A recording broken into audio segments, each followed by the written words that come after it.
안녕하세요. 주식 1분 미만입니다. 오늘 가져온 리포트는 서울대학교 투자동아리 스믹에서 만든 제이콘텐트리 리포트입니다. 이제 위드 코로나 얘기가 솔솔 나오고 있죠. 제이콘텐트리는 위드 코로나 최대 수혜주 중에 하나입니다. 왜냐하면 영화관 메가박스를 운영하고 있거든요. 더 좋은 건 요번에 코로나 사태 때 매출이 급감하면서 OTT 쪽 사업도 확장을 했습니다. 그래서 2021년 실적을 선방을 했어요. 영업이익 기준으로 2020년에 마이너스 568억 적자인데 2021년 컨센서스가 마이너스 164억이에요. 근데 아마 이거보다 더 적자폭이 적을 걸로 보입니다. 여러분, 최근에 넷플릭스 오리지널 드라마 DP 다들 알고 계시죠? 이게 제이콘텐트리가 지분 95%를 보유한 곳에서 제작을 한 거예요. 이제 코로나가 지속되건 말건 수익성 개선은 확실하다는 거죠.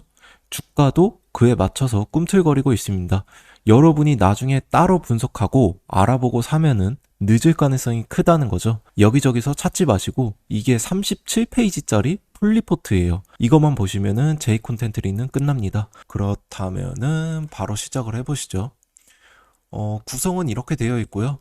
산업 분석, 기업 분석 다 들어가 있어요. 말 그대로 풀 리포트입니다.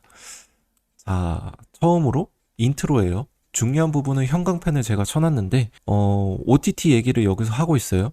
OTT 단어를 혹시 모르시는 분들을 위해서 살짝 설명을 드리자면 넷플릭스, 티빙, 왓챠 여기에 이제 11월 달에 한국에 상륙한다는 디즈니 플러스까지 이런 게 전부 OTT입니다. OTT의 영향력은 점점 넓어져 가고 있어요. 그리고 제이콘텐트리는 최근에 4천억 원 유상증자를 했습니다.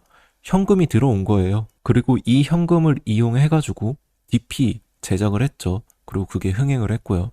여기에 이제 영화관 관람객 수도 빠르게 회복이 될 것이다. 이렇게 보고 있고요. 다음으로는 이제 산업 분석. 드라마를 제작하는 사업 모델이 크게 세 가지예요. 사업 모델별로 가장 큰 차이는 리쿰률. 네. 리쿰률이라는 건데 쉽게 말해서 드라마의 지분이 얼마나 있나 이렇게 이해를 하시면 됩니다. 여기서 차이는 드라마 제작비를 누가 지불하는지 제작사가 지불을 할 수도 있고 OTT 쪽에서 이제 의뢰를 하면서 지불할 수도 있죠. 또 다른 하나는 국내 방송사에 송출을 하느냐 아니면은 OTT에 송출을 하느냐. 참고로 OTT가 돈을 더 후하게 쳐줍니다.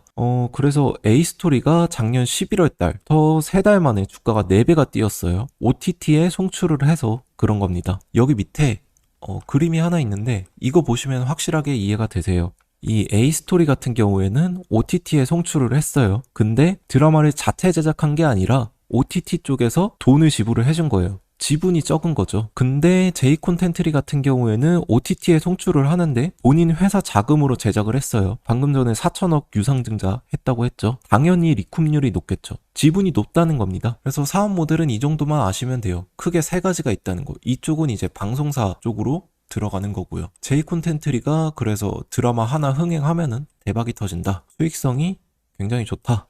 라는 부분 이해하시면 되고 다음으로 기업 분석인데 여기 글이 막 써져 있죠. 회사 연역이에요. 근데 이 부분은 건너뛰고 여기 밑에 지배구조를 보시면은 중앙일보도 있고 뭐 제이콘텐트리가 당연히 여기 메인에 있죠. 그리고 JTBC도 있고 그리고 JTBC 스튜디오도 있고 메가박스도 있습니다. 근데 여기서 눈에 띄는 게 여기 텐센트 지분 6% 투자. 이게 이제 유상증자 4천억 중에 일부인데 자세한 부분은 뒷부분에서 추가로 설명을 드릴게요. 텐센트가 있다는 것만 보시면 됩니다. 그리고 사업부 분석입니다. 제가 지금까지 설명을 드렸죠. 크게 드라마 제작 부분 그리고 메가박스 영화관 사업부가 있습니다. 크게 두 가지고요. 그림 2-3 여기 보시면은 사업부별 영업이익과 OPM 영업이익률이 있는데 2020년이거든요. 이게 2020년에 영화 부분 적자가 커요. 여기 하늘색이 영화입니다. 여기 밑으로 쭉 내려가 있죠. 영화 부분 적자가 커서 여기에 그림 2-2 보시면은 방송 부분, 드라마 제작 부분이 매출 비중이 굉장히 커졌어요. 2020년에. 이거를 체크하시고 이제 그 다음에 재무 분석 부분인데 재무 분석에서는 여기 형광펜 친 부분 국내 사모펀드랑 그리고 텐센트한테 투자금을 유치해서 현금 보유액이 크게 증가했다. 드라마 제작을 할 수 있는, 자체 제작을 할 수 있는 여건이 마련이 됐다. 라는 거예요. 다음으로 뭐 여기 매출 GPM이랑 OPM 이런 것도 그냥 한번 보시면 되고요. 어차피 과거 자료고 저희가 이제 중요하게 보는 건 2021년이니까요. 자, 그 다음으로 투자 포인트 1번. OTT들이 쓸어가고 있다. 무엇을? K-드라마를. 제가 방금 전에 텐센트가 J콘텐트리한테 지분 투자를 했다고 말씀드렸죠. J콘텐트리 뿐만 아니라 국내의 여러 컨텐츠 생산 업체한테 지분 투자를 하고 있어요. 텐센트 뿐만이 아니라 다른 해외 OTT라던가 대기업들이요. 왜냐하면은 그만큼 한국 컨텐츠가 해외에서 잘 팔려요. 인기가 엄청나요. 지금부터 나오는 요 부분들은 동남아 시장에서 OTT 시장 성장 가능성이라던가 동남아시아 내에서 한국 컨텐츠가 잘 먹히고 있다 라는 내용이고요. 그리고 쭉쭉쭉 내려가지고 한국 콘텐츠에 대한 투자가 확대되고 있다 라는 부분. 여기 디즈니 플러스 얘기가 있는데 올해 11월에 디즈니 플러스가 한국에 상륙하는 게 확정이 됐죠. 디즈니 플러스도 한국 드라마 구매 계약을 했어요. 세계 컨텐츠 1위 업체 디즈니조차도 한국 컨텐츠와 계약을 했어요. 이거 엄청난 겁니다. 여기 밑에 그림이 있는데 조금 내려서 네, 여기 3-5번 있죠. 넷플릭스 한국 컨텐츠 투자액. 여기 컨텐츠 투자액을 보시면 계속 쭉 증가하고 있죠. 2022년에는 당연히 훨씬 더 증가를 할 거고요. 앞으로도 계속 증가를 할 수밖에 없습니다. 왜냐? 킹덤, DP 등으로 확실하게 검증을 받았잖아요. 검증을 받았다는 사실이 굉장히 중요한 겁니다. 드라마 제작비 증가로 수익성이 상승했다. 왜 그럴까요? 한 주 요약해서 시장 규모가 굉장히 커져서 그래요. 사람들이 컨텐츠 소비에 사용하는 금액이 커져서 그런 겁니다. 근데 여기서 아주 중요한 포인트가 하나 있어요. 드라마 제작비가 증가한다는 거는 해자가 생긴다는 거예요. 아까 드라마 제작 사업 모델은 세 가지라고 했었죠. 그리고 J콘텐트리는 그 중에 회사 자금으로 만든다고 했었잖아요. 돈은 많이 드는데 회사 자금으로 온전히 만들 수 있는 제작사가 한국에 얼마나 될까요? 점점 해자가 생기는 거예요. 대기업만 가능한 겁니다. 중소형 제작사들은 넘볼 수가 없는 견고한 성이 쌓이는 거죠. 돈을 투자를 해야지만 그만큼 수익성이 증가하는 거니까요. 리쿰률이 증가하고요. 자, 그 다음 내용으로 쭉쭉쭉쭉 내려가가지고 네. 다음으로 투자 포인트 2번입니다. 뭐 참을 만큼 참았다 분노의 질주라고 했는데 영화관 매출 회복을 말하고 싶었던 거예요. 영화관을 보러 가게 되는 주요 요인들을 파악하는 게 매우 중요하다. 여기 이렇게 써져 있죠. 가장 큰 요인은 뭐냐? 라고 하면은 요겁니다. 대작이 많이 개봉할수록 관객들은 영화관을 더 많이 찾는다. 여러분들도 그렇잖아요. 영화관 잘 안 가시는 분들도 되게 기대되는 영화 하나 개봉한다고 하면은 영화관을 찾으러 가게 되죠. 근데 코로나 때문에 마블 시리즈를 비롯한 대작 영화 개봉 일정이 계속 미뤄졌었죠. 올해 하반기에 마블 시리즈가 3편이나 몰려 있습니다. 이런 적이 없었어요. 여태까지. 코로나 때문에 계속 미뤄왔다가 이제는 참을 수 없다. 내야 한다. 라고 해서 내는 거고 이게 뭐 마블뿐만 아니라 한국 대작들도 다 똑같아요. 올해 하반기, 내년 상반기에 대작이 다 몰려 있습니다. 안 보고 못 배기죠, 사람들이. 그 점을 얘기를 하는 거고, 네, 쭉쭉 내려가지고, 뭐, 이런 부분은 코로나 확진자 수 이런 거를 말을 한 건데, 이 리포트가 올해 5월에 제작된 리포트였거든요. 그때는 사회적 거리두기를 하고 코로나가 언제 끝나느냐, 이게 포인트였기 때문에 리포트에 들어가 있는 것 같은데, 지금은 뭐 집단 면역 얘기가 아니라 위드 코로나 얘기 나오고 있죠. 네. 그래서 이 부분은 생략을 하셔도 될 것 같아요. 코로나를 예측을 한 거니까 매출 추정을 위해서 넣어 놓은 것 같아요. 그리고 중국 같은 경우에는 뭐 공산당이다 보니까 확실하게 통제를 했죠. 그래서 코로나가 빨리 종결이 됐는데, 그래서 중국 쪽을 보면은 네, 박스오피스가 또 회복을 했죠. 이런 거를 보면은 코로나가 끝나면은 영화관 매출이 어느 정도 다시 회복될 거다라고 보시면 되고요. 할리우드 대작.